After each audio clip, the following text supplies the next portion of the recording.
क्या आप जानते हैं कि जब रात के 2 बजते हैं और आपकी गाड़ी की हेडलाइट के अलावा दूर दूर तक कोई रोशनी नहीं होती, तब सड़क पर सिर्फ आप अकेले सफ़र कर रहे होते हैं। अक्सर हाईवे की उस काली अंतरहीन पट्टी पर कुछ ऐसे सफ़र कर रहा होता है जिसके पास ना तो कोई गाड़ी है और न ही कोई मंजिल। वो बस तलाश में है किसी एक जिंदा इंसान की। आज की ये घटना कोई मनगढ़ंत कहानी नहीं है। ये हमारे झारखंड के सबसे बदनाम और डरावने हाईवे की वो सच्ची घटना है जिसे सुनने के बाद अगली बार जब आप रात में गाड़ी चलाएंगे तो अपनी गाड़ी के पीछे वाले शीशे में देखने की हिम्मत नहीं कर पाएंगे, क्योंकि हो सकता है कि कोई आपके पीछे वाली सीट पर पहले से ही बैठा हो। नमस्कार दोस्तों, मेरा नाम सुषमा है और आप सुन रहे हैं आपका अपना पसंदीदा चैनल ख्वाब की परछाई। यहाँ हम रूबरू होते हैं उन खौफनाक सच्चाइयों से जिन्हें दुनिया अक्सर वहम कहकर टाल देती है, लेकिन जो भुगतता है वही जानता है कि वो डर कितना असली था। अगर आप भी पैरानॉर्मल घटनाओं, अनसुलझ रहस्यों और सच्ची भूतिया कहानियों के शौकीन हैं तो हमारे इस ऑडियो शो को अभी फॉलो कर लीजिए, क्योंकि आज की कहानी आपको रात भर सोने नहीं देगी। चलिए अपने हेडफोन के वॉल्यूम को थोड़ा बढ़ा लीजिए और खो जाइए आज की हमारी इस बेहद खौफनाक और रोंगटे खड़ा देने वाली सच्ची घटना, जिसका नाम है रांची पुरुलिया हाईवे का वो सफ़ेद साया। ये बात है साल 2018 की। कड़ाके की ठंड थी और दिसंबर का महीना था। अमित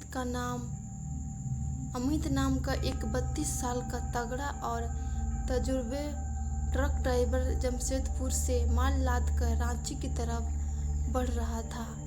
अमित ने अपनी ज़िंदगी के 10 साल हाईवे पर ही बिताए थे।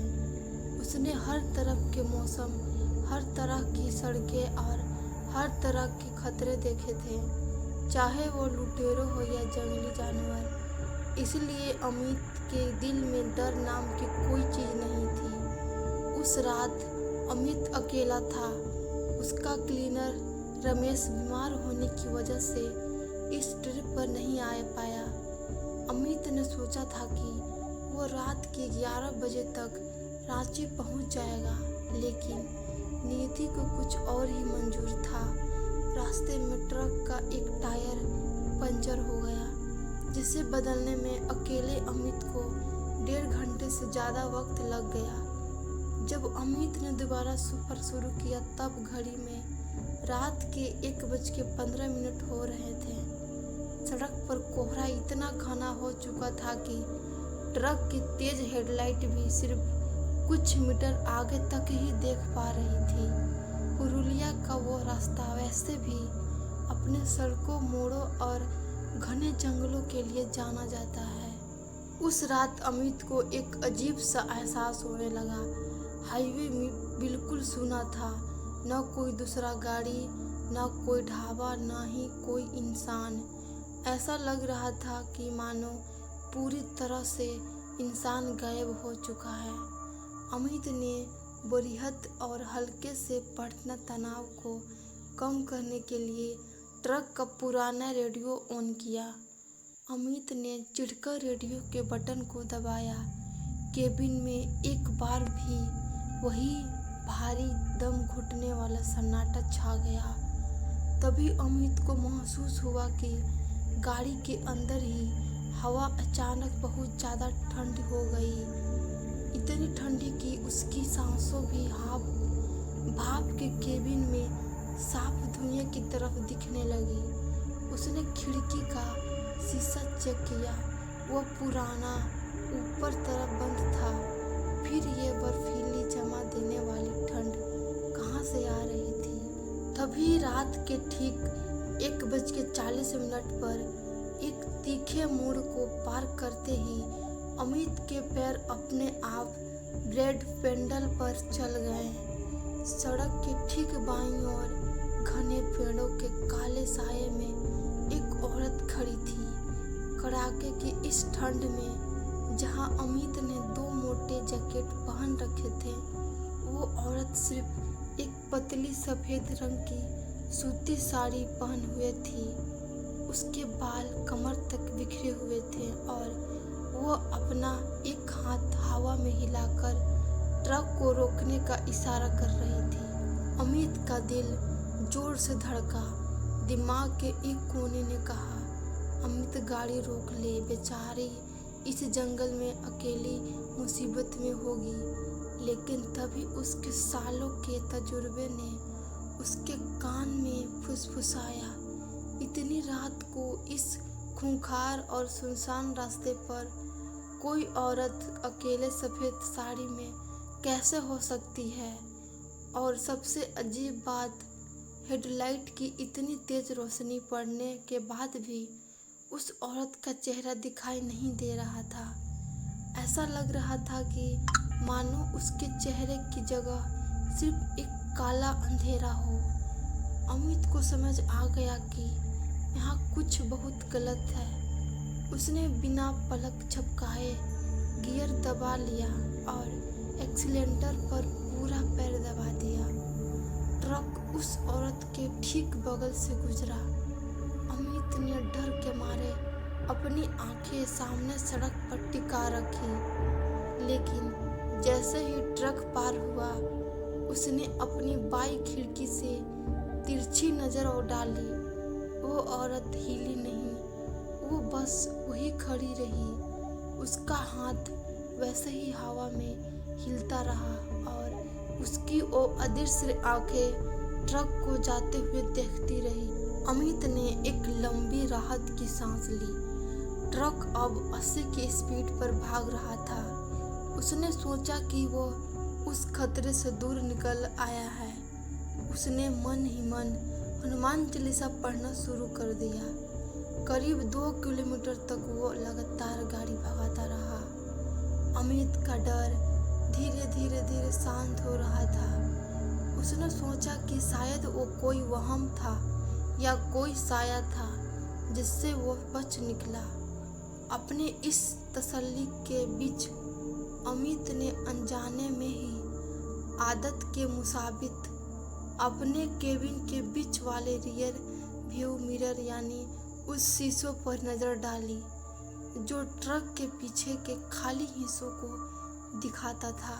और जो उसने देखा, उसे देखने के बाद अमित की हलक से चीख तक नहीं निकल पाई। उसका पूरा शरीर सुन्न हो गया था, जैसे उसकी रगों में दौड़ता खून बर्फ हो गया हो। वही सफेद साड़ी वाली औरत ट्रक के पीछे वाले लोहे के डाले पर बैठी हुई थी। वह इतनी तेज रफ्तार में डोल रहे ट्रक पर बिना किसी सहारे के बड़े आराम से बैठी थी। उसके बिखरे हुए बाल हवा में अजीब तरीके से उड़ रहे थे और इस बार उसका चेहरा साफ नहीं दिख रहा। उसका चेहरा बिल्कुल सफेद और बेजान था, जैसे कई दिनों पुराने किसी लाश का हो। उसकी आंखें की जगह सिर्फ 2 गहरे काली गड्ढे थे और वो शीशे के जरिए सीधे अमित की आंखों से झांक रही थी। अमित के हाथ स्टीयरिंग व्हील पर कांपने लगे। उसने अपनी जिंदगी में कभी ऐसा खौफ महसूस नहीं किया था।